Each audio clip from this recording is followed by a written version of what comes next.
Students, आज जो बेटा हम टॉपिक डिस्कस कर रहे हैं वो हमारे पास है कंसंट्रेशन टर्म। तो देखो कंसंट्रेशन टर्म में हम क्या क्या डिस्कस करने वाले हैं, ठीक है। तो बेटा आज हमारे पास है कि अगर हमें कोई भी सॉल्यूशन दे दिया जाए तो उस सॉल्यूशन की हम कंसंट्रेशन कैसे एक्सप्रेस करेंगे। तो बेटा टॉपिक हमारे पास expressing the concentration of solution.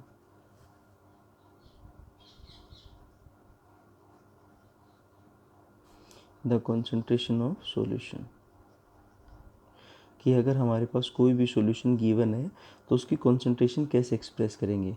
यहाँ पर बेटा कंसंट्रेशन का मतलब है कि उस सॉल्यूशन के अंदर कितना सोल्यूट प्रेजेंट है, ठीक है, कितना सोल्यूट प्रेजेंट है ये हम कैसे फाइंड आउट करेंगे। देखो बेटा कोई भी अगर हमारे पास सॉल्यूशन होता है तो बेटा सॉल्यूशन के अंदर बेसिकली दो कंपोनेंट होते हैं। एक बेटा होता है आपके पास सोल्यूट और बेटा एक आपके पास होता है सोलवेंट। बेटा सोल्यूट सॉल्यूशन का वो कंपोनेंट है जिसकी क्वांटिटी कम होती है, ठीक है। तो हम बोल सकते हैं that is present in lesser quantity by mass. Lesser quantity by mass मतलब जिसकी अमाउंट कम होती है। और बेटा सोलवेंट सॉल्यूशन का वो कंपोनेंट है जिसकी क्वांटिटी ज़्यादा होती है, ठीक है, that is larger quantity by मास, ठीक है बेटा। जनरली बेटा जो सोल्यूट होता है, ठीक है, उसको हम या तो बेटा रिप्रेजेंट करते हैं बी से या बेटा इसको हम रिप्रेजेंट करते हैं 2 से। और बेटा जनरली जो सोलवेंट होता है उसको बेटा हम रिप्रेजेंट करते हैं ए से या बेटा इसको हम रिप्रेजेंट करते हैं 1 से, ठीक है। तो इट मीन्स अगर हमें कोई भी सॉल्यूशन गिवन है तो उस सॉल्यूशन में कितना सोल्यूट प्रेजेंट है, ठीक है, वो हम फाइंड आउट करते हैं। बेटा हमारे पास डिफरेंट डिफरेंट टर्म्स होंगी, उन टर्म्स की हेल्प से। लेकिन उससे पहले आप ये समझो कि सॉल्यूशन के दो कंपोनेंट हैं, एक सोल्यूट होगा बेटा, एक सोलवेंट। सोल्यूट वो कंपोनेंट है जिसकी क्वांटिटी कम होती है और बेटा सोलवेंट वो कंपोनेंट है जिसकी क्वांटिटी ज़्यादा होती है। सोल्यूट को बेटा हम रिप्रेजेंट करेंगे बी और 2 से और बेटा सोलवेंट को हम रिप्रेजेंट करेंगे ए और 1 से। अब बेटा जो हम बात कर रहे हैं वो हम बेटा बात करें बाइनरी सॉल्यूशन के बारे में, दैट इज बाइनरी सॉल्यूशन। बेटा बाइनरी वो सॉल्यूशन होता है जहां पर एक सोल्यूट होता है, एक सोलवेंट होता है, 1 सोल्यूट प्लस 1 सोलवेंट। सोल्यूट भी बेटा एक होता है और सोलवेंट भी एक होता है, उसको बोलते हैं बाइनरी सॉल्यूशन। इसी तरह होता है बेटा टर्नरी सॉल्यूशन। टर्नरी सॉल्यूशन इसी तरह होता है बेटा क्वाटरनरी सॉल्यूशन।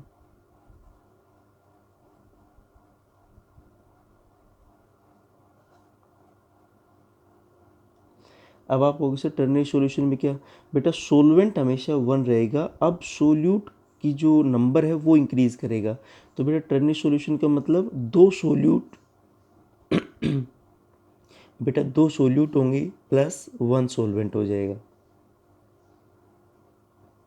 इसी तरह बेटा क्वाटरनरी सॉल्यूशन का बेटा मतलब क्या हो जाएगा, वहाँ पर 3 सोल्यूट होंगे और बेटा 1 सोलवेंट होगा, एंड सो ऑन। अब बेटा जो हमारे पास टॉपिक है वो है कि भाई हम एक्सप्रेस कैसे करेंगे किसी भी सॉल्यूशन की कंसंट्रेशन को। तो उसमें बेटा हमारे पास जो फर्स्ट टर्म जो हम डिस्कस करने वाले हैं दैट इज़ मोलैरिटी। बेटा मोलैरिटी को हम डिनोट करेंगे कैपिटल एम से।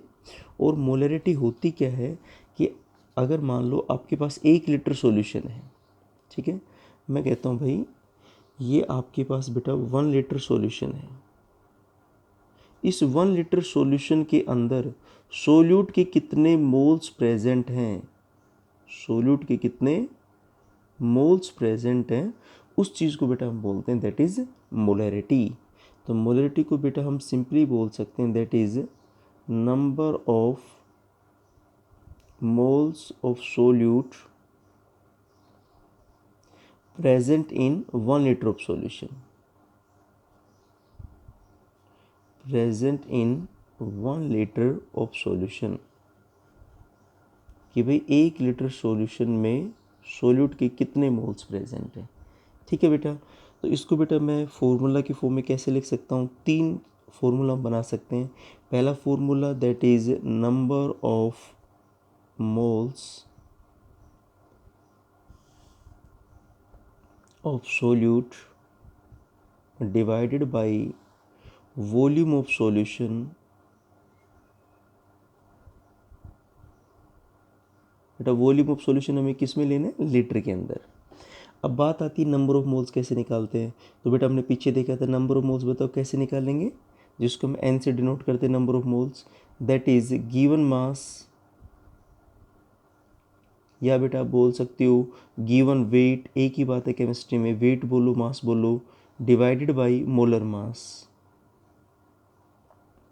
और आपको ये भी पता है कि जो मोलर मास है ये एटॉमिक मास भी होता है बेटा, मोलिकुलर मास भी होता है। मोलर मास एटॉमिक मास भी हो सकता है बेटा, और मोलिकुलर मास भी हो सकता है। ठीक है, तो बेटा अगर मैं इस नंबर ऑफ मोल्स को वेट और मोलर मास के टर्म्स में लिखूं तो बेटा क्या हो जाएगा हमारे पास, that is M, that is बेटा molarity, that is given weight. अच्छा बेटा गिवन जो वेट होता है इसको हम डिनोट करेंगे डब्लू, और सोल्यूट का अगर जो गिवन वेट है उसको बेटा हम डिनोट करेंगे डब्लू बी। ठीक है, अभी मैंने बताया था कि जो सोल्यूट होता है उसको हम बी और 2 से रिप्रेजेंट करते हैं। ठीक है ना, तो बेटा ये जो आपके पास डब्लू बी है, तो डब्लू बी का मतलब हो जाएगा that is given weight of solute. ठीक है बेटा, और जो मोलर मास होता है बेटा सोल्यूट का, उसको बेटा हम डिनोट करेंगे कैपिटल एम से।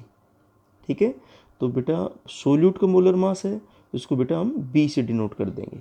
ठीक है, तो बेटा मैं यहाँ पे बताओ क्या लिख सकता हूँ, दैट इज गिवन वेट किसका बेटा, सोल्यूट का। ठीक है, गिवन वेट है बेटा सोल्यूट का, divided by molar mass of solute, क्योंकि आपको पता है जब गिवन वेट को आप मोलर मास से डिवाइड करोगे तो नंबर ऑफ मोल्स ही आएगा बेटा। ठीक है, इनटू वॉल्यूम ऑफ सॉल्यूशन, और बेटा वॉल्यूम ऑफ सॉल्यूशन बताओ हमें किस में लेना है, लीटर के अंदर लेना है। तो बताओ गिवन वेट ऑफ सोल्यूट को बेटा मैं क्या लिख सकता हूँ, मैं डब्ल्यू बी। बताओ मोलर मास ऑफ सोल्यूट को बेटा मैं क्या लिख सकता हूँ, दैट इज एम बी। ठीक है बेटा, अब अगर मान लो कि अगर आपके पास सॉल्यूशन का वॉल्यूम बेटा लीटर के अंदर नहीं है, एमएल के अंदर है, ठीक है, तो इसको हम लीटर में कन्वर्ट कर सकते हैं। तो बेटा अगर मान लो एमएल में होगा तो उसको हम 1000 से डिवाइड कर देंगे। तो बेटा हमारे पास जो थर्ड फॉर्मूला बनेगा वो, अब देखो गिवन मास ऑफ सोल्यूट को मैं डब्ल्यू बी ही लिख रहा हूँ बेटा, that is W B given mass of solute divided by बेटा M B that is molar mass of solute into, अगर बेटा वॉल्यूम ऑफ सॉल्यूशन अगर बेटा एम के अंदर है, ठीक है, तो इसको बेटा हम क्या करेंगे 1000 से डिवाइड करेंगे, क्योंकि बेटा हमें तो वॉल्यूम ऑफ सॉल्यूशन लीटर में चाहिए। तो बेटा 1000 आपके पास न्यूमरेटर पार्ट में आ जाएगा।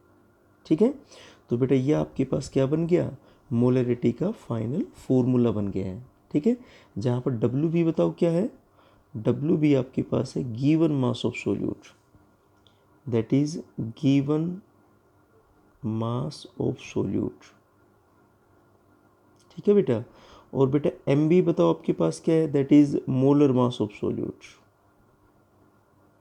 Molar mass of solute. वी बेटा आपके पास क्या हो जाएगा, वॉल्यूम ऑफ सॉल्यूशन, वी बेटा आपके पास है वॉल्यूम ऑफ सॉल्यूशन। ठीक है बेटा, तो हम यहाँ पर मोलरिटी कैलकुलेट कर सकते हैं। ठीक है बेटा, अगर हम इसकी यूनिट की बात करते हैं तो आप यूनिट बेटा कैलकुलेट कर सकते हो आप इसी फर्स्ट वाले फॉर्मूला से। देखो फर्स्ट वाला फॉर्मूला क्या था, number of moles of solute present in 1 litre of solution.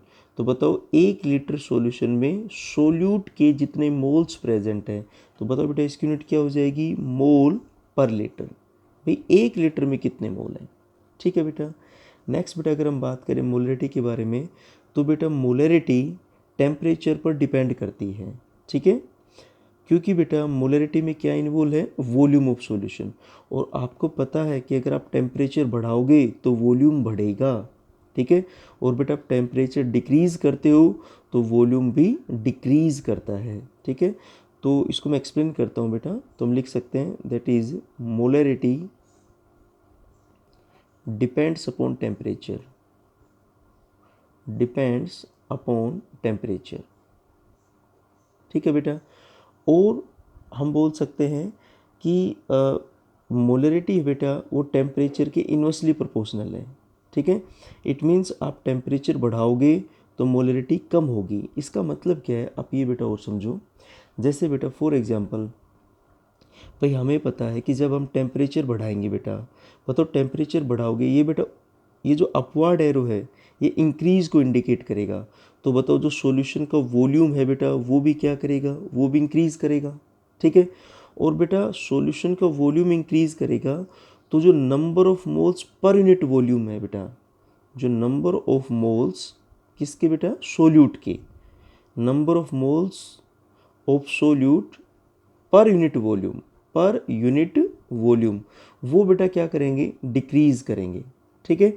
तो बेटा मोलरिटी क्या करेगी बेटा, मोलरिटी डिक्रीज़ करेगी। आप ऐसे समझो बेटा कि मान लो बेटा ये मेरे पास कोई बीकर है, ठीक है, और बेटा इसके अंदर जो सॉल्यूशन है 1 लीटर सॉल्यूशन है, ठीक है।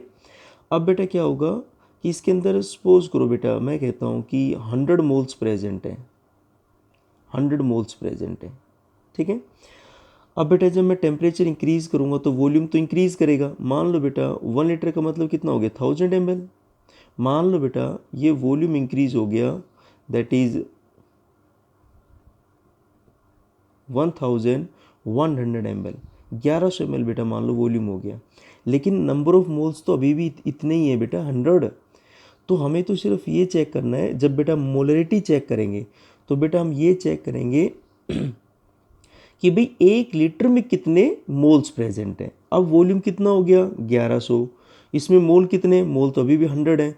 तो हमें तो सिर्फ ये देखना है कि भाई 1100 में नहीं, 1000 में कितने मोल है। तो बेटा अब 1000 में जो नंबर ऑफ मोल्स आएंगे बेटा वो कम हो जाएंगे, डिक्रीज हो जाएंगे, ठीक है। तो बेटा इसी वजह से जो मोलरिटी है वो बेटा क्या हो जाएगी, डिक्रीज हो जाएगी।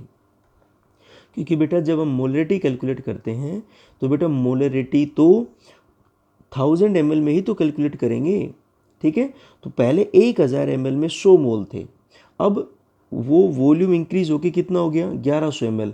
अब बेटा 1100 ml में भी 100 मोल है, तो बताओ 1000 के हिस्से 1000 में जो मोल्स आएंगे बेटा क्या आएंगे, वो कम आएंगे, लेस आएंगे, ठीक है बेटा। तो ये है बेटा हमारे पास है मोलरिटी। अब देखो बेटा एक छोटा सा इसके ऊपर हम न्यूमेरिकल देख लेते हैं। देखो बेटा फॉर एग्जांपल जो बेटा हमारे पास न्यूमेरिकल है वो ये है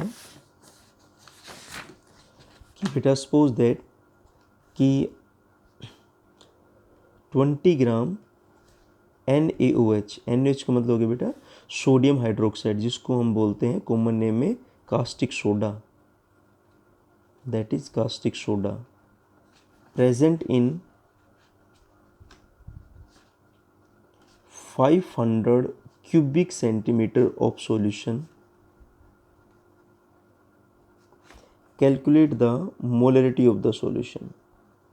Calculate the molarity of the solution.